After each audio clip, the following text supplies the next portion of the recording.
वर्णानामर्थसंघानां रसानां छंदसामपि मंगलानां च कर्तारो वंदे वाणी विनायको।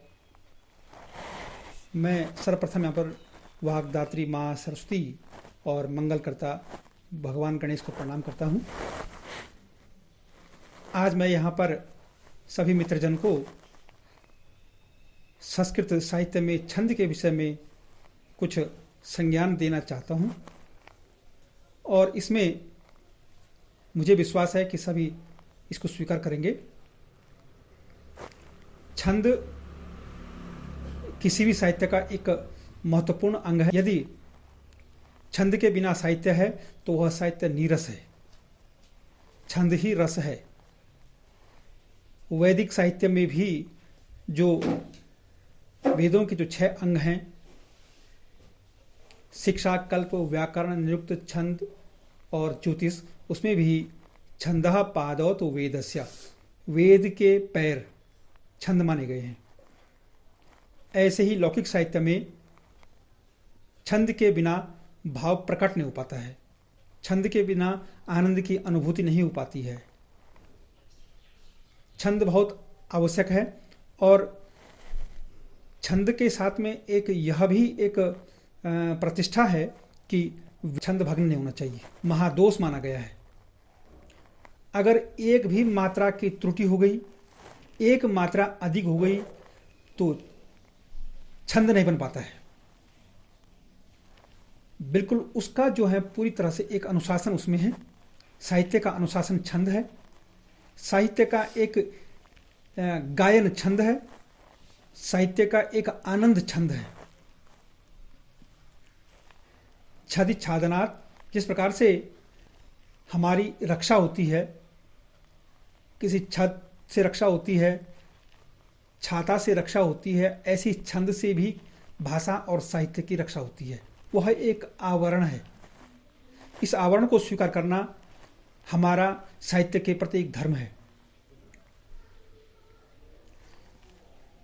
संस्कृत साहित्य में छंद 2 प्रकार के होते हैं, एक वार्णिक छंद और एक मात्रिक छंद। इसका जो सबसे महत्वपूर्ण एक प्रारंभ है, उसमें 10 गण हुआ करते हैं और गण का जो एक सूत्र है यमाता राजभान सलगम, और हिंदी में कहते हैं यमाता राजभान सलगा। यमाता, यो से यगण, मौ से मगण, तौ से तगण, राव से रगण, जौ से जगण, भौ से भगण, नौ से नगण, सौ से सगण, लौ से लघु, गौ से गुरु। यहाँ पर इसे फिर किस प्रकार रूप में कहा जाए, कहते हैं मास्त्री गुरुस्त्री लघुश्च नकारो भादि गुरु पुनरादि लघुर्यः जो गुरु मध्य गतो रल मध्य सोन्त गुरु कथितोन्त लघुस्तः। प्रत्येक गण में 3 मात्राएं हैं और वे जो हैं लघु और दीर्घ के रूप में हैं। लघु और गुरु, लघु माने छोटा, गुरु का अर्थ है दीर्घ, बड़ा। 2 मात्राओं के बराबर जहां पर हो वह दीर्घ हो गया और 1 मात्रा के बराबर जहां हो वहां पर लघु हो गया। इसी तरह से ये मस्त्री गुरुस्त्री जहां पर 3 गण हो, 3 प्रकार से 3 जहां पर मात्राएं हो, 2 वहां पर पहला लघु और दूसरा और तीसरा गुरु हो, वहां पर यगण हो गया। 3 जहां दीर्घ हो वहां मगण हो गया। जहां पर पहला गुरु हो, दूसरा लघु हो, तीसरा गुरु हो, रगण हो गया। जहां पर आदि गुरु हो और अंत के दोनों लघु हो वहां पर भगण हो गया। जहां पर तीनों लघु हो वहां पर नगण हो गया। जहां पर पहले 2 लघु हो और अंत का गुरु हो वहां पर सगण हो गया। और जहां पर केवल 1 मात्रा हो और वह लघु के रूप में हो, लौ से लघु हो गया। और गौ से गुरु, 2 मात्राएं जहां पर हो, जहां पर दीर्घ हो वहां पर गुरु हो गया। इस प्रकार से प्रत्येक श्लोक में संस्कृत के पद्य में यह छंदोबद्ध किया जाता है और इसका ज्ञान होना संस्कृत की जानकारी के एक प्राथमिक ज्ञान है। छंद के बिना व्यक्ति संस्कृत के प्रति भाव प्रकट नहीं कर सकता है, श्लोक का गायन नहीं कर सकता है, उसे बहुत जल्दी एक भाषा के रूप में वाचन नहीं कर सकता है, उसे जिसको आप जानते हैं उसको लिख नहीं सकते हैं, लिखे हुए को पढ़ नहीं सकते हैं, पढ़े हुए को बोल नहीं सकते हैं। और यदि छंद का ज्ञान है तो निश्चित ही संस्कृत साहित्य को वाचन करने में, उसको लिखने में, उसे पढ़ने में बड़ी सुगमता होती है, सरलता होती है और बड़ी आनंद की अनुभूति भी होती है। छंद में कई प्रकार का अनुशासन है। अगर छंद का लक्षण एक बार जो कह दिया तो यह नहीं है कि उसको फिर दोबारा कहा जाए।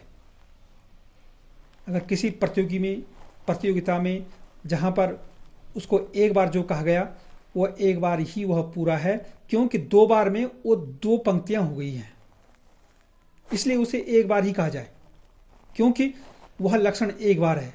उदाहरण भी प्रत्येक चरण एक एक बार में है, तो इसका भी हमें हर स्थान पर ध्यान रखना है। साथ में इसमें बलाघात बड़ा महत्वपूर्ण है। जैसे कहा गया है, शब्द का अर्थ निकला है बलाघात, बल का आघात, ताकत का आघात, शक्ति लगाना। शक्ति कहां पर लगानी हमें? संयोगे आदि गुरु, जहां पर दो वर्णों का संयोग हो वहां पर पहला वर्ण भी गुरु होगा और उस पर जो है उसका आदि गुरु होगा और उस पर हमें शक्ति देनी है, ताकत लगानी है। अगर हम पहले वर्ण पर ताकत नहीं लगाएंगे तो दूसरा वर्ण हमें कहने में परेशानी होगी, कह नहीं पाएंगे, उसको लयबद्ध नहीं कर पाएंगे। इसलिए उसमें शक्ति लगानी बहुत आवश्यक है, तभी हम उसे आगे छंद के रूप में गायन में ले सकते हैं। जैसे कि हमने कहीं पर जैसे ये कहा कि क्वचित भूमो शय्या, हमने जो है शय्या या वह दो है, इसलिए हमने शौ पर इसमें ताकत लगा दी है, शक्ति लगाई, इसलिए जो है वह या का उच्चारण करने में सुगमता हो गई और उसने जो है फिर आगे के वर्णों को, आगे के शब्दों को ठीक पकड़ लिया छंद के अनुसार। इसी को मैं एक छंद के रूप में कहूँगा कि इसमें संस्कृत साहित्य में सबसे महत्वपूर्ण जो छंद है वह है शिखरणी छंद। शिखरणी छंद के रूप में मैं इसको एक उदाहरण के रूप में जानकारी दे रहा हूँ। इसका जो लक्षण है वह है रसै रुद्रश्चिन्ना यमन सभलाग शिखरिणी। इसमें 17 मात्राएं हैं। तो पहला जो है रसई, रस, रस का अर्थ यहां पर 6 संख्या से है। रस 9 भी होते हैं, जहां पर 9 की संख्या का वर्णन है वहां पर 9 होगा। यहां पर पाक शास्त्र के 6 रस हैं, उन 6 रसों का यहां पर एक संख्या ली गई है, वहां पर हमें यति करनी है। रसय रुद्र छिन्ना, 6 पर यहां पर यति हो गई, विराम हो गया, और रुद्र माने 11, फिर अंत में 11 पर विराम हो गया। लक्षण ही अपने आप में एक उदाहरण भी है। प्रत्येक छंद का जो लक्षण है वही उदाहरण भी है। उसी से हमें लक्षण भी जानने हैं, उसकी नियम भी जानने हैं, उसका अनुशासन भी जानना है, और वही उदाहरण भी है। उसी में सारी समझ है, उसी में सारी जानकारी है। इसलिए रसय रुद्रश्चिन्ना यमन सभला गौ शिखरिणी। अब क्या है इसमें फिर गण कैसे होंगे? यमन सभला, य से यगण, म से मगण, न से नगण, सौ से सगण, भ से भगण, ल से लघु, गौ से गुरु। इतने इसमें गण हैं। आवश्यकता पड़ने पर यदि किसी भी छंद में अगर नियम है कि अंतिम वर्ण गुरु होगा और श्लोक में अंतिम वर्ण लघु आ रहा है तो वह भी गुरु ही मान्य होगा। यहां पर यह मानस भला, यो से यगण, मौ से मगण, नौ से नगण, सौ से सगण, भ से भगण, लौ से लघु, गौ से गुरु। यगण कैसे है? यमाता, जैसे रसय रु, रसय रौ लघु हो गया, सय गुरु हो गया और रु भी गुरु हो गया, क्योंकि अगला वर्ण संयोग है इसलिए पहला वर्ण भी गुरु हो गया। फिर जो है मौ से मगन हो गया, फिर उसके बाद के द्रय छिन्ना, द्रय छिन्ना, द्रय ए की मात्रा है तो दीर्घ हो गया, छी लघु है, छी वर्ण अपने आप में लघु है, परंतु संयोगी आदि गुरु आगे जाकर के 9-2 हैं, इसलिए संयुक्त अक्षर होने के कारण पहला वर्ण दीर्घ हो गया, इसलिए छी अपने आप में एक दीर्घ हो गया और उस पर हमें शक्ति लगानी पड़ी, छी ना। फिर जो है यमन, ये हो गया नगण, नसल, नगण, तीनों लघु, यमन। फिर जो है रसे रुद्र छिन्ना यमन सभला, सगण, दोनों गुरु, दोनों लघु, आदि के दोनों लघु, अंत का गुरु। ग शिखरिणी, फिर क्या है? भानस, भगण। ग अपने आप में ग क्या हो गया? विसर्ग सहित है इसलिए जो है वह गुरु हो गया, और शी लघु हो गया, ख लघु हो गया, इसलिए तीनों मिलकर के ये भानस हो गया। इसके बाद ग गुरु हो गया, शिखरिणी री, री लघु और णी ई की मात्रा है इसलिए गुरु लघु और गुरु, इसलिए पूरे इसमें जो है सभी गण इसमें इस प्रकार से सिद्ध हो गए और यह इसका लक्षण हो गया। इसका उदाहरण देखिए, क्वचित् भूमौ शय्या क्वचिदपि च पर्यङ्कशयनम्, क्वचित् शाकाहारी क्वचिदपि च शाल्योदनरुचि, क्वचित् कन्थाधारी क्वचिदपि च दिव्यां वरधरो, मनस्वी कार्यार्थी गणयति न दुःखं न च सुखम। इस उदाहरण में कई जगह पर बलाघात हुआ है, इसलिए इसको उदाहरण के रूप में भी उचित देखा गया, क्योंकि इसमें यह ज्ञान प्राप्त होता है कि किस प्रकार सारे गणों के साथ साथ में इसका उच्चारण के साथ साथ में इसमें जो छंद का एक बलाघात का जो एक अनुशासन है वह भी इसमें सिद्ध होता है। ऐसे ही इस प्रकार से कोई छंद ऐसे भी हैं जिन छंदों में जो है एक ही गण होता है, 4-4 चरण हैं, गण एक ही है। जैसे मैं इसका उदाहरण के रूप में एक छंद प्रस्तुत कर रहा हूं, भुजंग प्रयात छंद। इसका लक्षण है भुजंग प्रयातम चतुर्भिर्यकारै। यहां पर जो है 4 बार यकार हो गया, चारों यगण हो गए। यमाता,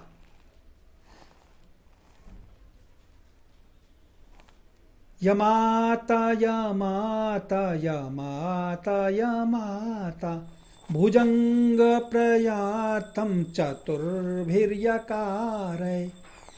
यमाता यमाता यमाता यमाता यमाता यमाता यमाता यमाता यमाता यमाता यमाता यमाता। यहां पर एक ही गण हो गया चारों चरण में यगण। पहला जहां पर गण में यमाता यगण,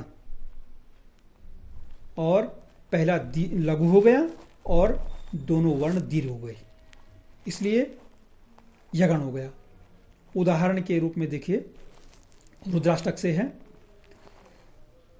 नमामि समीशान निर्वाण रूपम विभुं व्यापकं ब्रह्म वेद स्वरूपम निजं निर्गुणं निर्विकल्पं निरीहं चिदाकाशमाकाशवासं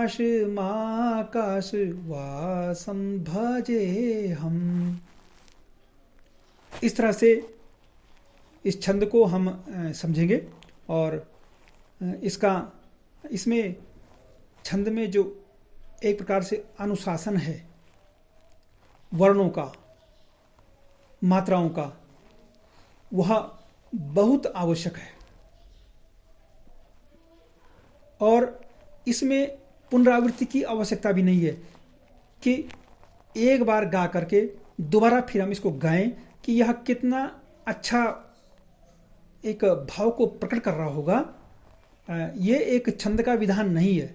छंद का विधान यही है कि इसको हम एक ही बार एक ही पंक्ति में कहें, क्योंकि जो सुनने वाला है, जो समझने वाला है, जो अर्थ संग्रहण करने वाला व्यक्ति है, भाव को संग्रहण करने वाला व्यक्ति है, वह भी इसको दो बार समझने का प्रयास नहीं करेगा, क्योंकि यह एक आवृत्ति का विषय नहीं है।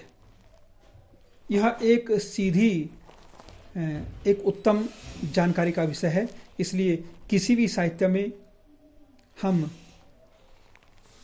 इसे उसी रूप में प्रकट करेंगे जिस रूप में यह होगा। शुभम।